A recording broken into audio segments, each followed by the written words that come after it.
Okay, so here's my belt sander. And all I'm going to do is turn it on, hold this on there as flat and straight as possible as I can. I rest it down on the stop here so it doesn't bounce around much.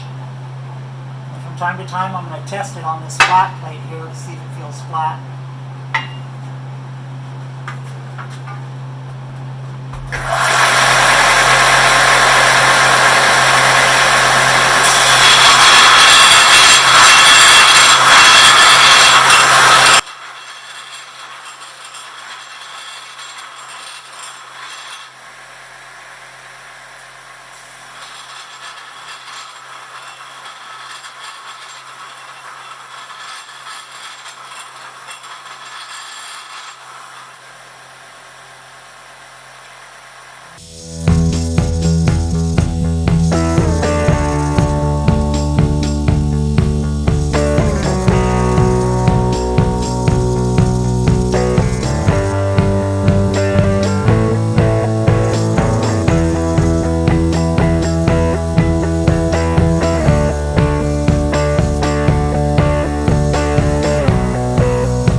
Sitting pretty flat, it's pretty straight.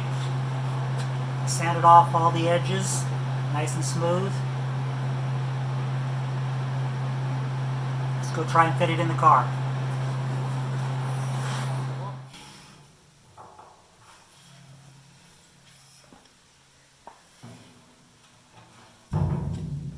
Okay, it looks good. Now all we're going to do is drill some holes. Okay, let's see if I can get in there and mark the center.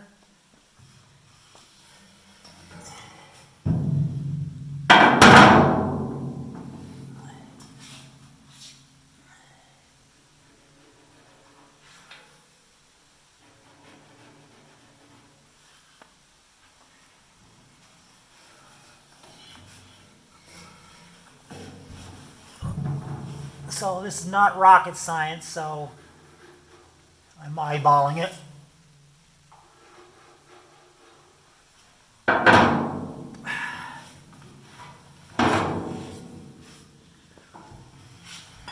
Center punch it.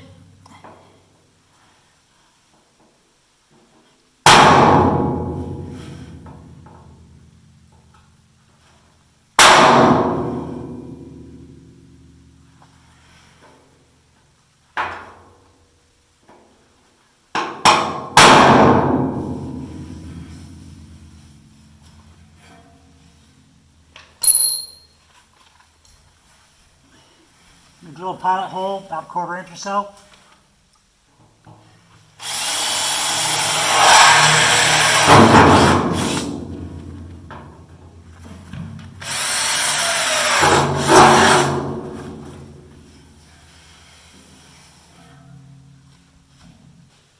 Alright, I'm going to open it up to about 5/16 or so.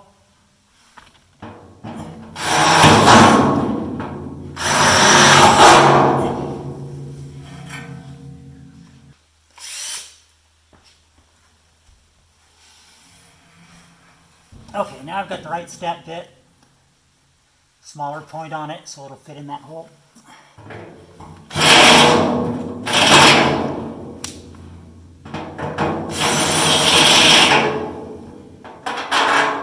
Okay, there's 1/2 inch. I'm going to go even bigger.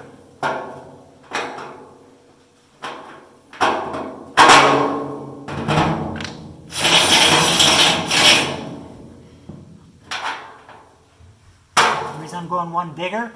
It's because if I don't have my flange nuts welded perfectly centered with these outline holes in the tube, I can have a little slop to get it in.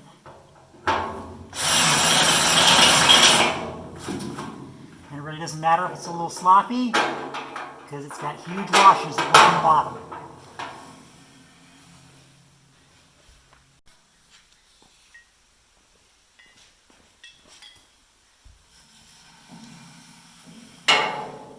Okay. Here's all my hardware. These are a button head type bolt, lock washer, big fender washer, uses a hex.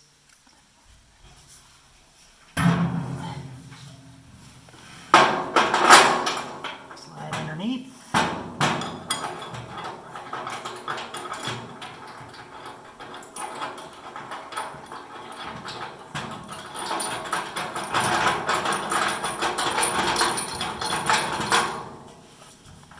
Finger tight.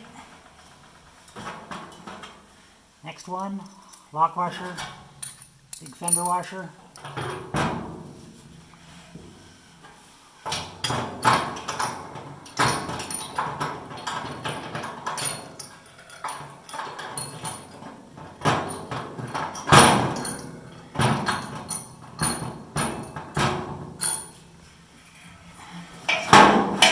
Go underneath, socket wrench.